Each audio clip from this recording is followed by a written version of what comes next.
Okay, we're going to go ahead and get started. Thank you everyone for joining our session today on Integrated Pest Management for Multifamily Housing.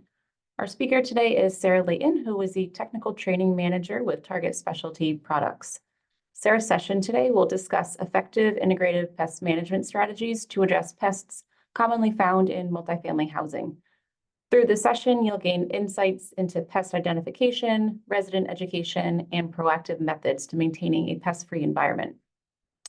Please feel free to ask questions using the Q&A feature. This session will be recorded, and both the recording and a copy of the presentation will be sent to everyone after the event. So Sarah, I'm going to go on mute and I'll let you take it from here.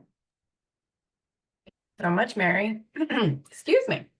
So today we are going to be talking about insects, insects and rodents. So there are going to be a lot of pests that you can find in multifamily housing situations, but we're going to focus on kind of the top three. We're going to talk about bed bugs, we're going to talk about cockroaches, and we're going to talk about rodents. Now, this is something that we can do, and I have done in my life. You know, we could do an hour-long talk, we could do a half hour, we could do a full 2-day seminar about these things. So I'm really just trying to hit on the heavy hitter points. What is most important to you?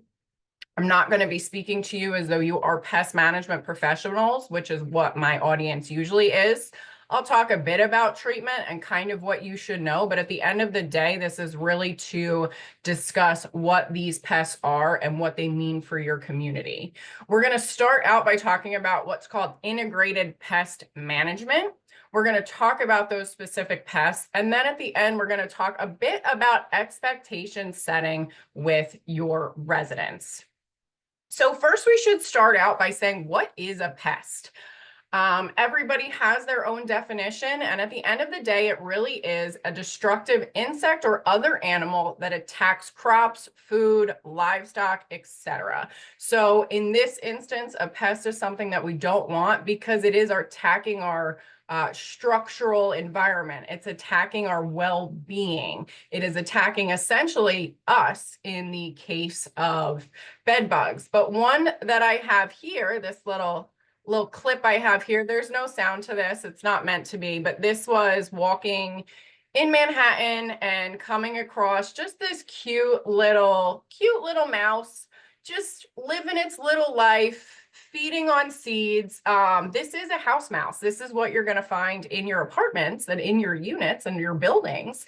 But in this environment, this mouse is not a pest. This mouse is probably going to take this seed and it's going to go bury that somewhere.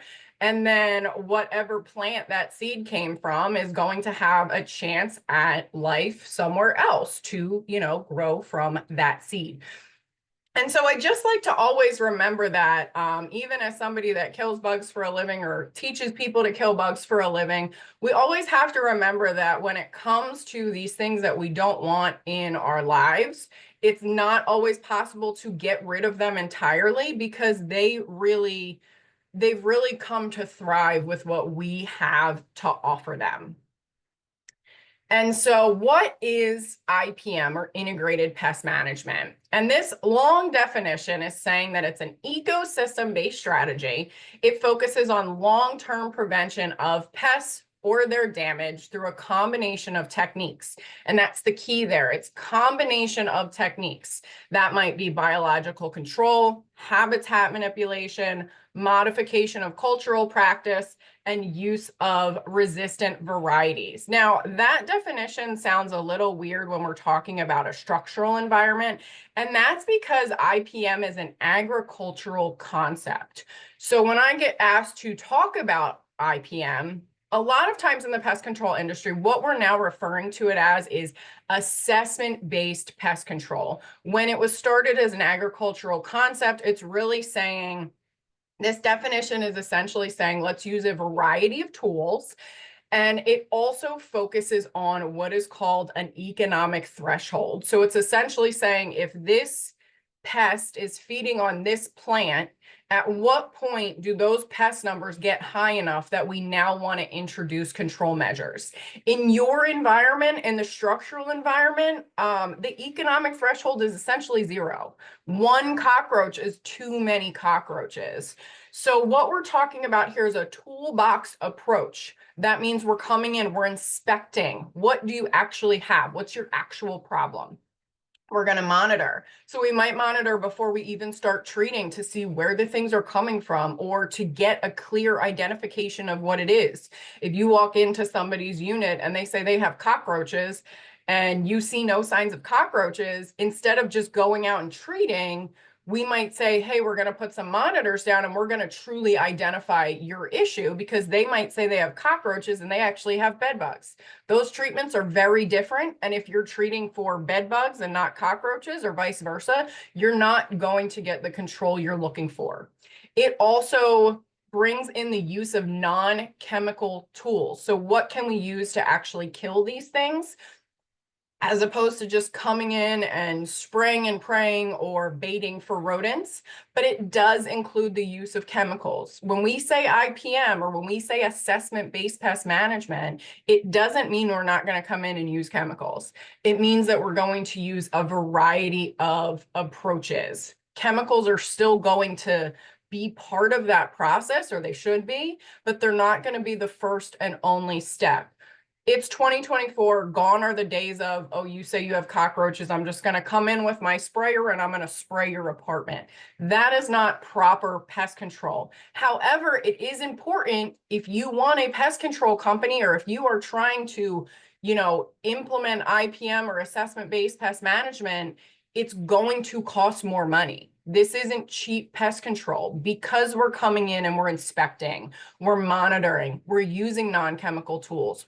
All of those things take man hours. All of those things take time, which means that these, frankly, better ways of pest control are going to cost more money. And that's just the fact of the matter.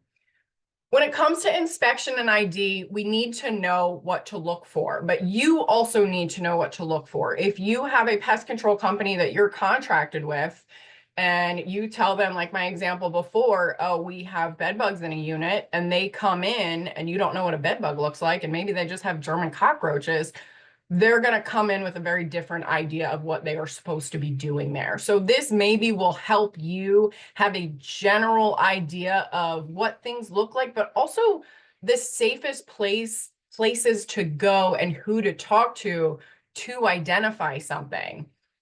When we come in, or when you go in to check out the unit first, the pest might not always be present. So we need to know what the signs of those pests are. And things like Google Lens and iNaturalist, they have a lot of value. Every once in a while, I take a picture of something and I go to Google Lens first just to see what it tells me it is. But when we look at this picture here, I was looking for pictures to put into presentations. And this caption on this photo says, a cicada killer wasp, species speciosus. And this is not species speciosus. This is a different species of some sort of sand digging wasp. So we need to be careful, even when we're using pictures, that we also are using some sort of process of elimination to say, I took a picture of this, things that are too small. If you're taking a picture of an ant, I got sent an ant picture today. There were absolutely no identifying features whatsoever, and there are thousands, and there's hundreds of species of ants that are in the United States. So I couldn't really help them besides saying, yep, you got an ant there. You got an ant. It looks a little yellow. That's all I had. So there needs to be some sort of process or elimination or understanding what features you should be taking a picture of to confirm or to send to your pest person. You can use websites like bugguide.net or university extension pages. I went to Rutgers University. I'm at Kentucky right now. They both have great extension pages. University of Florida, top notch. And those are really great places to get great pictures and great information. It's always a good idea for you to take photos for your records. So not only are you then going to know in 6 months if they're still having a problem and you've taken photos of the unit, and that's where maybe you're having a conversation that says, hey, you haven't done anything we've asked you to do. But it's also a photo that says, we took a photo of this, you've identified it, we know that we have this problem. And it's something that you can send your pest management professional that says, hey, this is a photo, this is what we're dealing with. Even if you don't know what it is, they can then go from there. And that's just a better way for them to approach treatment. It's also good, I will say this as somebody that has worked in many multifamily buildings.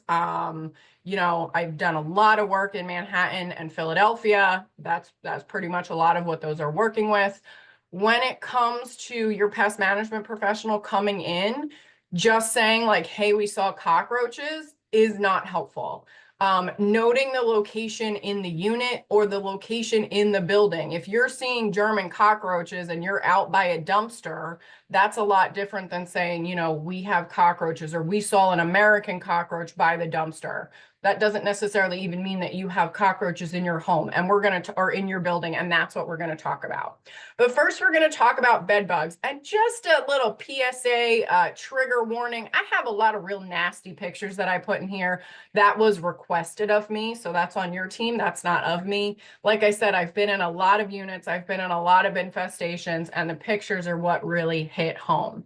So what we're talking about here is our common bed bug. It is referred to, or its scientific name is Cimex lectularius. Sometimes we call it the common bed bug because there's lots of other bugs out there that are very closely related, you know, close cousins, and they all really look just like one another until you put them under a microscope. Adult bed bugs, like we have in this picture, about 1/4 of an inch long. They're kind of oval. Their shape will change depending on whether or not they have fed, actually. They're very flat, which is a key point when we're talking about inspections. They're this reddish brown color as an adult, and they are always, one of the few good things about bed bugs is they are always wingless. So they're not jumping, they're not flying, they're just crawling around, which, you know, doesn't really always say much. Bed bugs only feed on blood. There are lots of pests out there that at different life stages or different genders, you know, male mosquitoes, I don't know if you knew this or not, male mosquitoes don't need a blood meal. They don't feed on blood. They don't feed on us. They feed on nectar, they feed on pollen, and they are just real good at pollinating things. But when it comes to bed bugs, they all feed on us. Once they hatch out of that egg, they are trying to come and find a blood meal. And if they don't get a blood meal, then they'll die, which is great.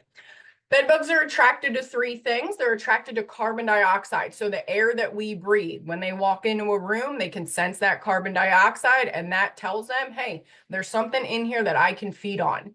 They will also then try to find us using our body heat and our body odor. So the chemicals that we give off on our skin. Development time is variable with bed bugs. It's going to depend on their frequency of blood meals. It's going to depend on the environmental conditions. That includes the temperature. So it is impossible to say how long an infestation has been present. And I say that because a lot of times we come in and it's like, how long has this been here? Now, if somebody's got bed bugs crawling all over and I count, you know, a few 5,000 bed bugs or 500 bed bugs, chances are it's been there for a while. It's been festering. But if there's just one piece of furniture that's infested, or you just have a handful of bed bugs somewhere, I have absolutely no idea how long those have been here. And any professional will say it is impossible to tell, but you know, our job is to help you get rid of them. The more bed bugs you have, the longer that is going to take. But again, it is impossible to say how long somebody has had an infestation.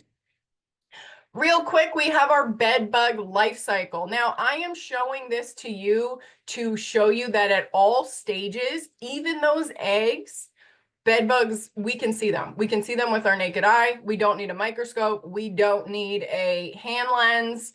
We don't need any of that. We can see bed bugs at all life stages. Now at that youngest life stage, what we call a first instar or first instar nymph, that thing is going to be, you can see the coloration's a little bit different. They're a lot lighter. They are going to be very hard to find, more because of that coloration than the size. However, once they get that blood meal, you can see it's fed. It's now red and not kind of clear anymore.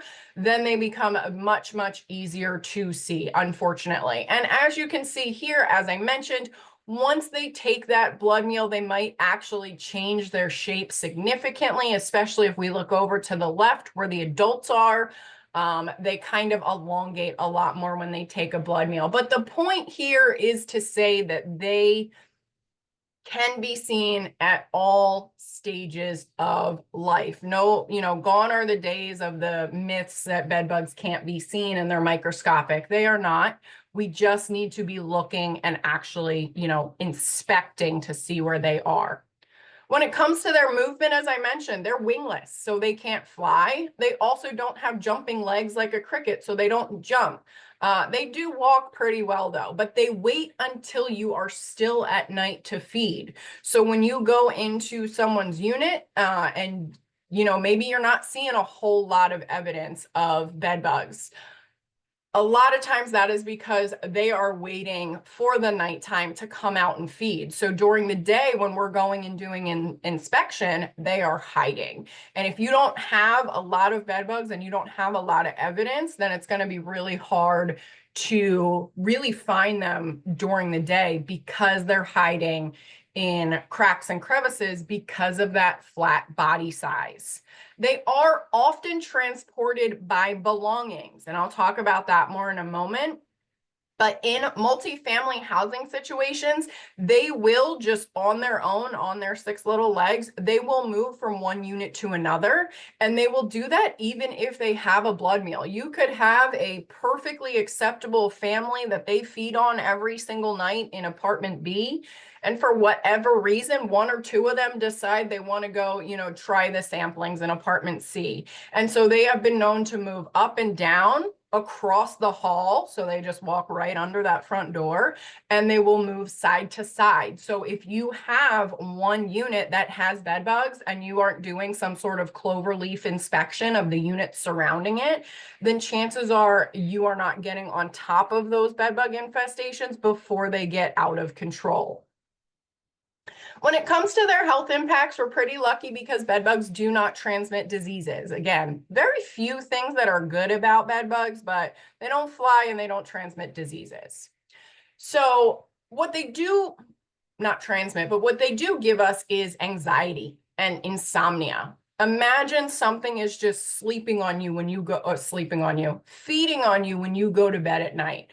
And so you don't feel comfortable sleeping in your own bed. Maybe you have a really bad skin reaction when they feed on you. I do not. I actually don't react to bed bugs, but I know people that have immediate reactions. And so that's going to be super uncomfortable for them. They might even feel them feeding. I have been fed on by a bed bug. I didn't feel it walking and I didn't feel it feeding. So that's why they want you asleep at night. And so they can feed on you and you don't know about it until all of a sudden those numbers get kind of out of control.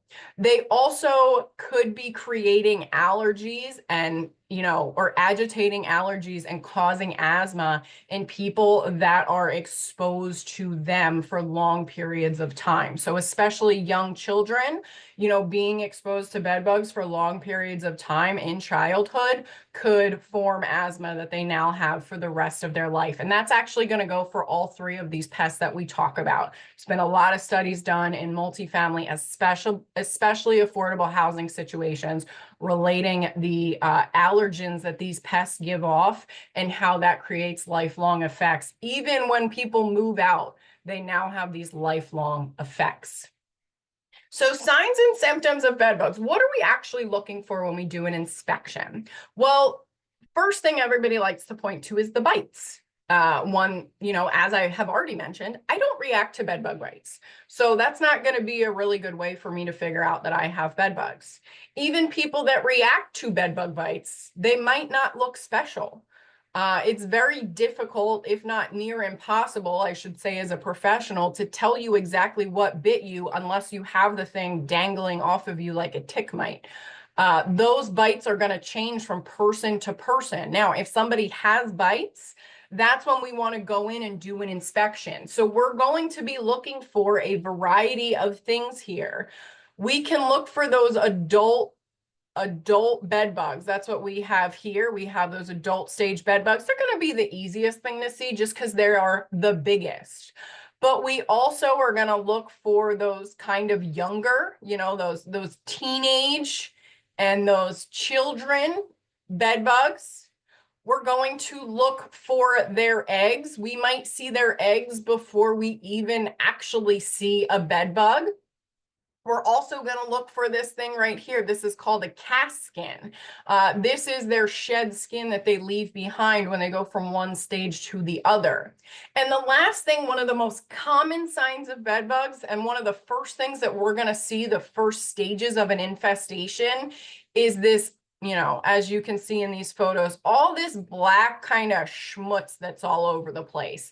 And that is their fecal matter. So because they only feed on blood, they essentially just defecate liquid, and it usually comes out as a black liquid. You might also see some browns in there, as you can see on these photos, but for the most part, that fecal spotting, that's what we're looking for, because they'll defecate almost within a few minutes of feeding. So they might come out and feed on you while you're laying in bed, and then they might defecate within a couple of minutes, and then they'll go back into their hiding place. So we might many times find this fecal matter before we ever actually find a live bed bug.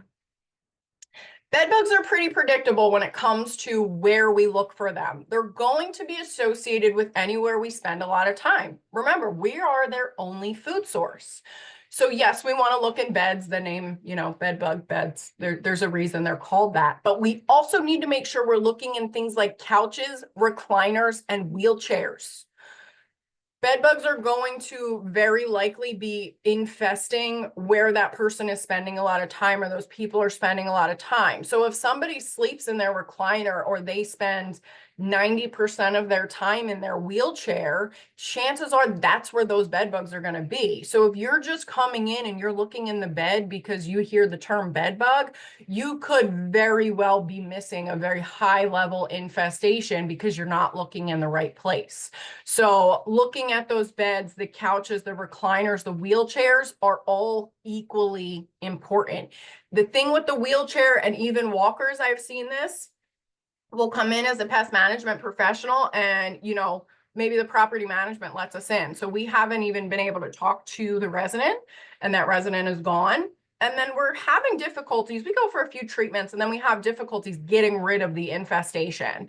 And sometimes what we find is all of a sudden, for whatever reason, we see the person leaving, or they're still there when we arrive, and then we see that they use a wheelchair, or they use a walker, or they have a bag that they take with them everywhere. I know my grandmother always had like a ShopRite bag everywhere she went.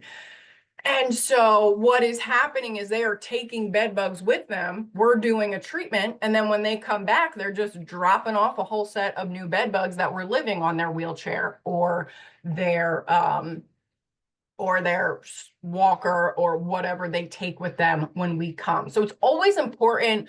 It's a good idea to make sure that there is some interaction between your pest management person and the resident, so that they can ask them questions, and so that they can kind of inspect their person. Bed bugs like to spend their time not only where we are, but in areas of least disruption. So if you go into a unit and you just kind of lift up the pillow, or you lift up that top sheet and you don't see anything, there is a very good chance that you are missing an infestation that has started in, say, the box spring, or it has started behind the headboard. So when we're looking for bed bugs, if you walk in and you see bed bugs all over the place, you're good. You know you have bed bugs. But when we're looking for these lower level infestations, we need to be looking in these unexposed areas that they are hiding in during the day and then coming out of at night. As I mentioned before, furniture is a really common way for them to get around. So bed bugs, you know, they're living, this was underneath of a recliner. That's that kind of footrest area that flings out. This is the back of a bed frame, as you can see. And so one of the more common ways that bed bugs actually move around, especially within multifamily units, is somebody goes, "Oh, I don't want this chair anymore." Or you come in and you say, "We're going to get rid of this chair. It's filled with bed bugs." You go put it out by the dumpster. And somebody goes, "Oh, that's a really nice chair. I think I'm going to take that into my apartment." Like, I don't know who would throw that chair out. And so now you literally have one chair that is going to multiple apartments, just infesting each one of those. Because then the next person says, oh, this had bed bugs, I'm going to get rid of it, put it out by the dumpster, same thing. And we've had many stories of that actually happening. So this is where you guys can come up with things like a disposal program. If somebody is getting rid of their furniture, whether you know it has bed bugs on it or not, come up with some sort of disposal program where property management or maintenance is actually who comes in and gets it. Maybe it gets wrapped in plastic, because the last thing you want is, yes, we're getting rid of something that's filled with bed bugs, but now we're dropping off bed bugs in the elevator or in the staircase, and we don't want that either. Or some sort of move-in program where people are just newly moving into these units, and you have either yourselves or your pest management professional actually inspect those things before they move in infested furniture. And the same for a move out program where somebody is leaving, they never told you they had bed bugs, but so that things don't get moved around, maybe you have somebody go in and you inspect that, and you make sure that you are not now moving somebody into a bed bug infested unit. And this was a video. This was a fun home that we did. I have more pictures from this that you guys are going to see. They had equal parts bed bugs and German cockroaches. So this was very fun. When it comes to your inspections, there's a few things that you're going to want to use, or your pest management professional should be using. Flashlight, they're in cracks and crevices. Can't see in cracks and crevices without extra light. Gloves are always going to be recommended. You're touching people's sheets, personal belongings, and you're touching bugs filled with blood. Even having something like a hand lens could be really good. And this is going to be good for any bug that you're trying to identify. This will help you better see some of those body parts you want to look at. And then maybe even a mirror to help you look underneath of things. So just to summarize kind of low-level infestations, I think I've hit on this. This can be very difficult to detect. These bed bugs are hiding. They're only coming out at night. So you want to make sure that you are looking in the right places for them, not just pulling back a sheet and saying, well, we don't see anything. You want to look in cracks and crevices and those unexposed areas. And then the more experience you have, or the more videos you've watched about doing inspections, or your technician, the better they are, and the more of these they have done, the better they get at finding bugs. When it comes to treatment, remember, we're talking assessment based. So we're looking at a whole protocol. So first, we've come in, we've already identified that we have bed bugs. That's step one. But now we have a variety of tools that we can use, like vacuuming and steaming. These are my two favorite ways to get rid of bed bugs while I'm there. Yes, I'm going to put chemicals down. I might use a dust. I might use an aerosol, you know, like a WD-40 or a hairspray. Obviously, we're not using WD-40 on bugs, but that's what we call aerosols. Things that are in cans. We might also come in and put what we call liquid residual down, which means that once we leave in between services, it is working for us to kill any bugs that might walk around in between services.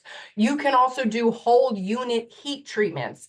I am not very versed in these. I can tell you the definition and what people do, but especially when it comes to apartments, these can be tricky when it comes to sprinklers or just getting the equipment in there. But there are companies that specialize this. Depending on the part of the country you're in, there might also be building fumigation. I'm in New Jersey. We don't fumigate a whole lot of things, but there are parts of the country where that's very common, and they'll just fumigate for bed bugs. When it comes to the chemicals that are being used, I'm not going over a chemistry talk with you guys. That's not what this is for. But just know that resistance is a factor with bed bugs, also a factor with the other things. So your pest professional is going to hopefully come in with a couple different products that they're going to try. If it's resistant to product A, we're going to try product B. And then they might try a bunch of different products regardless of whether they have resistance or not. And that is to try not to have resistance.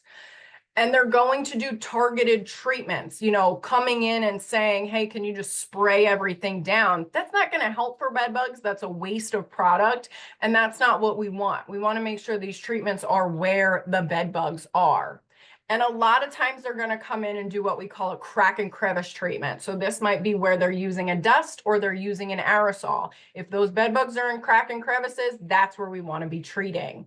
And then lastly, personal belongings. If you have dryer units in your buildings, this is a really great way to kill off any bed bugs that are on personal belongings, sheets, clothes, blankets, all of that stuff. Even if you're not washing it and you're just chucking everything into a dryer, that will kill all of these different stages of bugs.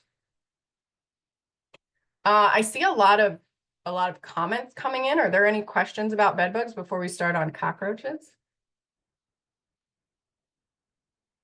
We have no questions yet, just a couple comments just mentioning that it could be costly, but no questions yet. Perfect, thank you. Just checking. So now we are talking about cockroaches. Sometimes cockroaches and bed bugs might be living in harmony in a unit. It's unfortunate. The treatments are going to be pretty different. Some chemicals are going to work for both, but your treatments overall focusing on cockroaches and focusing on bed bugs, you need different treatments. There are lots of different species of cockroaches out there. I am going to review kind of our three main cockroaches: Germans, Americans, and Oriental cockroaches. The names aren't great, but that's what we are stuck with right now. Cockroaches are pretty disgusting. They carry diseases and pathogens. Basically, they might be feeding on garbage in the dumpster, and then they're walking across your food prep surfaces. So they might be taking diseases from one place to the other.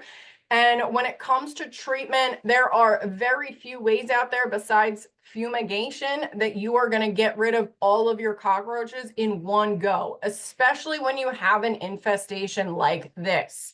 Treatment is a process and those chemicals take time to work. And so that's why most pest management professionals will say, hey, we need to make sure we're coming every 2 weeks to getting rid of these. First up are German cockroaches. These are what we call a domestic species. These are wholly reliant upon people and our environments and belongings. They can be identified by these two longitudinal lines that they have as adults. Really good way to identify them. There are some that will get mixed up with them, but that's what you really need to know. They do not fly, which is great, and they tend to be nocturnal. And then they have these things called egg cases. So they lay this ootheca, and within that ootheca are the developing larvae that are going to hatch. And in each one of those egg cases for German cockroaches, you might have between 30 and 40 eggs. So mama's not giving birth to one, she's not giving birth to twins. She's giving birth to 30 to 40 little babies. And that's how these infestations can get so out of control. When it comes to American cockroaches, these are the large ones. They are reddish brown, and adults can be anywhere from an inch to even over 2 inches long. These can fly. They tend to do more of a gliding thing from one surface to the other. And these have a much longer lifespan. They take longer to develop, and their egg cases are smaller, only about 14 to 16 eggs. And these are often associated with sewers. And then lastly, we have our Oriental cockroaches. These are another large cockroach species, between 1 and 1.5 inches long. Females do not have wings, they just have little stubs, and males have wings that will cover their abdomens. And again, small numbers of eggs in those ootheca, only about 16 eggs. The larger species take longer to develop, and they have fewer babies. When it comes to American and Oriental cockroaches, these are what we call peridomestic. They want to live outside. Oriental cockroaches, you could literally find them in your garden or in, dirt soil somewhere. They want to live outside, but they've found something within the homes or within the building that is good for them, whether it's food or moisture or just, it's gotten really cold out and now they want to come in because we have temperature control. So, not to say that these are any less important than German cockroaches, but treatment for these more or less tends to either figure out where they're coming from, or just, you know, if you only see one every here and there, that might not mean there's an infestation in the building. They might just be coming up from the pipes, or, you know, they might be in the basement somewhere. So these can be a little bit more difficult and tricky to solve. When it comes to food sources, cockroaches will feed on everything. If it's organic, they will feed on it. They are coprophagic, which means that they feed on poop. So nymphs, those little baby cockroaches, need to feed on mom's poop in order to survive. And they will also eat the dead. These are disgusting. They're cockroaches. They don't know any better. Cockroaches are decomposers. Most cockroaches are very good for the environment, and that's because they're decomposers. What is important here is that we use these things against them when it comes to our treatment methods. If a cockroach has fed on a poison, that poison is in its body, and if one of its family members comes over and feeds on it, then they get exposed to the poison. When we are inspecting for cockroaches, again, just like with bed bugs, they're cryptic, they're nocturnal, they want to hide in cracks and crevices, especially those with limited airflow and limited disturbance. So what you're looking for with cockroaches are their feces. So again, we kind of have this like smeared dark liquid. Cockroaches are definitely going to have more of a smeared look. They're going to be more brown than black. And this species has what we call an aggregation pheromone. So if you're finding feces, that's where you want to be focusing a treatment on, because, you know, one poops there and the others are like, hey, this is a great spot. And then they're all kind of aggregating in the same area. When it comes to inspections, a lot of great places to look are going to be underneath of sinks, taking cabinet doors open. On the left, we literally have just a picture, or not a picture, but a structure on the wall in a dining room that they were just happily living behind. Not so well, they weren't hiding so well, obviously, but that's where they felt comfortable. And then German cockroaches also love cardboard boxes. This is often a way that they get around, is just by living in these cardboard boxes. Maybe the warehouse had German cockroaches and they were quite literally shipped into somebody's home. When it comes to monitoring for German cockroaches, often people call these glue boards or glue traps, and you might have seen them around your units. You use them, or your pest management professional uses them. These are not for treatment. We are not putting these out so that we can catch enough German cockroaches in order to get rid of the infestation. This allows us to identify hotspots, and it allows us to monitor if the infestation is still even happening. This is part of assessment based. If I have 10 monitors or 10 glue boards in your kitchen, and there's no fecal spotting in your kitchen, and there's no cockroaches on your monitors, then I am not going to treat for German cockroaches, because there's no evidence telling me they exist in the kitchen. And so monitors can help to identify, you know, when it's time to stop treatment. Next up, let's go back to that same house. This was the house with the bed bugs. This house also had, like I said, lots of German cockroaches. And so vacuuming for cockroaches is one of my favorite tools for getting rid of large amounts of them in a very short period of time. But as I mentioned at the top, when it comes to this toolbox approach, this obviously takes longer than just coming in and using my tank and spraying for cockroaches. But at the same time, you can see how many cockroaches were here. With this vacuum, probably in maybe 20 minutes, because they had a big problem. In 20 minutes, I got rid of hundreds of cockroaches for this family that lived in this house. And that means that the chemicals I do put down don't have to work as hard, because I've gotten rid of most of the infestation with just a vacuum. And so when you're, you know, putting an RFP together, or you're developing a program, you want vacuums are something I can't speak highly enough about, and not enough people use them for German roaches. It's a very simple tool. Get rid of a lot in a very short period of time, and then, you know, look into what chemicals to use. When it comes to roaches, again, we have a lot of issues with repellents, or with resistance. And we also have what we call repellents and non-repellents. So when you go to Home Depot and you get a thing of Raid that says it's for roaches, that's what we call a repellent. And what that can actually do is cause the infestation from being predictable to being unpredictable. And this can happen with bed bugs as well. And so a lot of times with these social insects that feed on one another and they feed each other, we like to use what are called non-repellents. These are actually slower acting, but, and you'll see at the bottom in quotes I put better, I hate saying better, but better products for roaches that are going to work for you long term are going to work slower than ones that just look really good because you just sprayed it and it killed a bunch of roaches at one time. That doesn't have what we call residual value. It has no residual effect. But if you have ones, you want products that are not killing them immediately because they're ingesting that product, they're putting the product onto themselves. And then again, they might be sharing it with their family and friends. Great thing. We want them to share these products.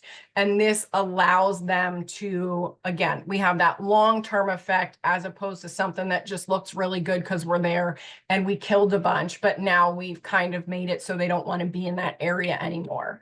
These non-repellents are what we call, they make it so they're undetectable. So we can put them in the cracks and crevices that they hide in, and it's not going to scare them away to go hang out somewhere else. We also use products called baits when it comes to cockroaches. These are products that are essentially a poison and a food source.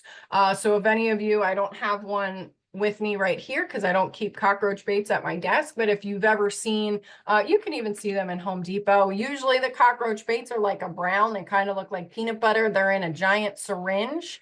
And your pest management professional might come in and put little dots of bait everywhere. That's, again, it's going to work slower, but it's going to have long-term effects. And there are also dusts that we can use for cockroaches. And then lastly, we have our rodents. I still have a bed bug in the back of that.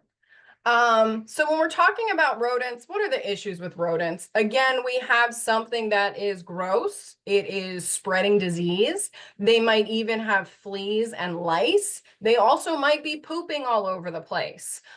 Rodents can be a problem year round, especially in a lot of these temperature controlled buildings, but fall and early winter when it starts to get cold, not here, I'm in New Jersey, it's like 75 degrees right now, but once it starts to get cold, some that are living outside might start to move indoors. So again, problem year round, but you might see more activity when it gets cold because they can't just freely live outside. First up, we have our house mouse. This was the one we saw at the beginning, just cutely feeding on that seed. These are dusty gray with a cream belly, but their fur colors can vary. Coloration is not a really good indication of what you're dealing with. These are going to be about 2.5 to 4 inches long, and they have a pretty long tail compared to their body size. These can actually just reproduce indoors. That's why they're called the house mouse. They might live outside, but they might also live and reproduce indoors. So when you have an infestation that's inside, it can be very difficult to handle. These will have about 45 babies per year, so a lot, and they like to build their nests out of paper products. So they will steal these paper products possibly. They might not even be coming for food. They might be coming for insulation so they can build their nests. And then we have our Norway rats, which are also called brown rats, sewer rats, and barn rats. Usually when people say rat, they're talking about a Norway rat. This is our most common rat in this country. They're typically grayish brown, but again, that fur color can vary. These are going to be a lot bigger than a house mouse. These are about 16 inches from the nose to the tip of the tail, and they'll be about 12 ounces as an adult, which is not quite a pound. Unlike what people believe and those myths out there, Norway rats or rats do not get to, usually get to 2 and 3 pounds. Those are myths. And they can fit through holes as small as the size of a quarter. So when you're inspecting for rodents, a lot of times you're not finding the rodent. You need to understand what signs to actually inspect for. So this might be gnaw marks, as we see on this, what used to be some sort of plastic that was, covering a door, and they gnawed on that. You might also find droppings or tracks or rub marks. When it comes to rats, they like to burrow outside. When it comes to their odor, if you walk in Manhattan a lot of times and you're walking down the street, you might be very well, familiar with the smell of rat urine.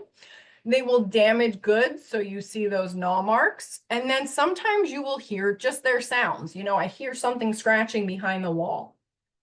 When it comes to those droppings, the droppings of Norway rats, as you might be able to imagine or glean, they're gonna be a lot larger than the droppings of house mice. House mice are gonna be real tiny little pellets, and Norway rats are gonna be a little thicker and chunkier. Rub marks are also something that you want to look for. I have that circled here. When it comes to feces, those feces might move, right? Those are things that are movable. A better indicator of your rodents is your rub marks. And this is literally the dirt and oil that comes off of them as they're traveling to and from an area. And when they do that enough, it builds up and you can kind of see these grease marks. When it comes to your rodent treatment, we can talk about exclusion, which we will in a moment. There are snap traps and glue traps and live traps. So these are all things that do not require any sort of poison. But when it comes to something like a snap trap or a glue trap, if your customer or if your resident has kids or animals, these might not be a great option. But there are also rodenticide baits out there. There are lots of baits that we can use. There's things called automatic kill traps. You can Google these. It literally, they go in for a meal and it shoots them in the head. It is humane. And it's a, really great way to get rid of, especially Norway rats. Norway rats, since they burrow, we can actually treat those burrows and kind of gas out whatever is living in that little burrow. And then these days, it's 2024, we have a lot of active monitoring options. So, I put a camera in a station, and then it triggers an app on my phone that says, hey, you had a hit, something came in here. So when we're talking about exclusion, essentially the idea here is not to let them get in the first place. It's harder to remove them than keep them out. And so what we're looking for here is, how are they getting in? We're looking for entrances along the foundation. We're looking for daylight coming in. You want to look at your doors, windows, all these entry points. Do they actually seal properly? And then how are they getting around once they get in? They will chew through thin walls, especially Norway rats. I have seen apartment buildings where I'm looking under the sink, and there is quite literally a hole from this sink to the underside of the sink in the apartment next door, because they've literally just chewed themselves a hole. They also might use the pipes to get around, or wherever wires are coming in and out, and they will definitely live within trash compactors. We want to look at conducive conditions. So what do we want to get rid of? What do we want to work with our residents on? So if your landscaping outdoors has lots of shadows and it's a real mess, then it allows those rodents to get around a lot easier. Overhanging branches or wires, if they're hanging onto your building, they can literally just jump from the tree to your roof and get in that way. And also, if you have dumpsters, which has food in it, very close to your property or close to open doors, then they will go from that dumpster and just come right inside. And these all add to pest pressure. And so when it comes to multifamily housing, you have a lot of issues, unfortunately, to deal with.